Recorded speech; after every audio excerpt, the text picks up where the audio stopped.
first. Ntuthuko Shoba, the man who is accused of being the mastermind behind Tshegofatso Phule's murder, was back in court this morning. We understand he says he fears for his safety after receiving threatening messages from the man convicted of the killing. Well, let's bring you the latest on that. Head over to Slindilo Masekane, my colleague who's following all of this for us. Hello to you, Slee. So it looks like it's now being sent over to a higher court, and concerns around safety and changes in legal counsel all getting very complicated very quickly. What is actually happening at the court? Quite a dramatic day here at the Roodepoort Magistrates Court, where, of course, we were expecting the resumption of Ntuthuko Shoba's application to remain at the Krugersdorp cells.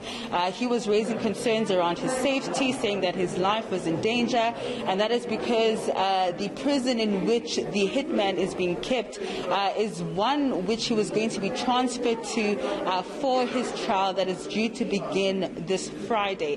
Now, the state, in opposition of this application, brought a witness from the Correctional Services facility working at that particular prison, and that witness told the court that, look, when it comes to awaiting trial prisoners and convicted felons, those people are kept in different sections of the prison. So we know that the awaiting trial prisoners are kept in one section. I think, if I stand to be corrected, it's Section A, and that those that have been convicted are kept in sections from B going onwards in terms of the alphabet. And the magistrate then probed the Correctional Services official, saying that, look, is there any way or any point, at any given point, that these prisoners mix or meet up, maybe during lunch or so? And the Correctional Services official was adamant that there is absolutely no way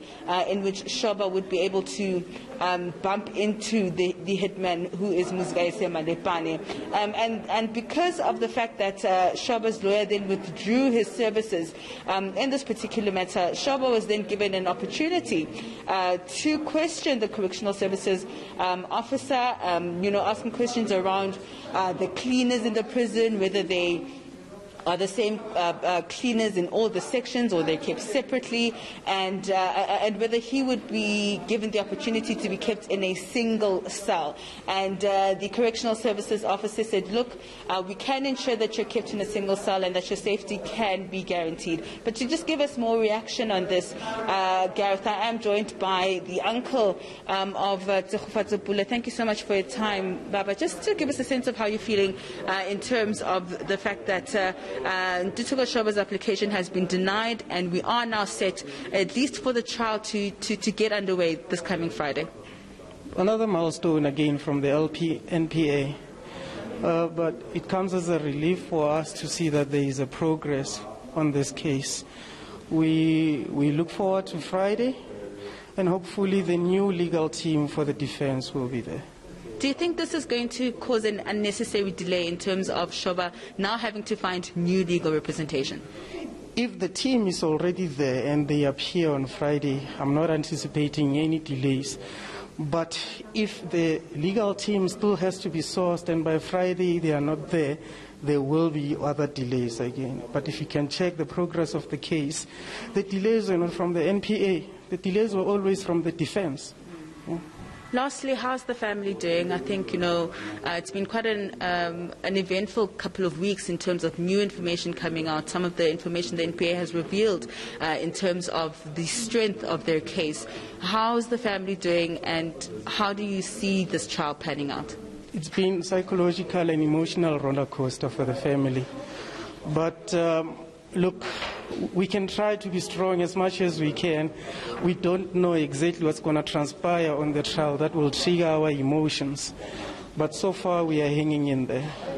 If you had an opportunity to speak to Shoba, if the family had a chance to say anything to him, what would that be? Nothing. Basically nothing. He'll have his chance to say in court. If he wants to speak to us, he would have done that by now. So basically nothing. Thank you so much. Thank you.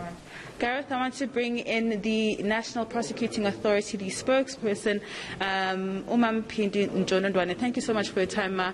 Another dramatic turn of events today in terms of this particular matter. Where are we now? Where are we going? We know that the pre-trial proceedings are due this Friday. Indeed, yes. Now that we have jumped this hurdle of his application to be detained in Krugersdorp has failed, and he has to be moved to Johannesburg Correctional Facility.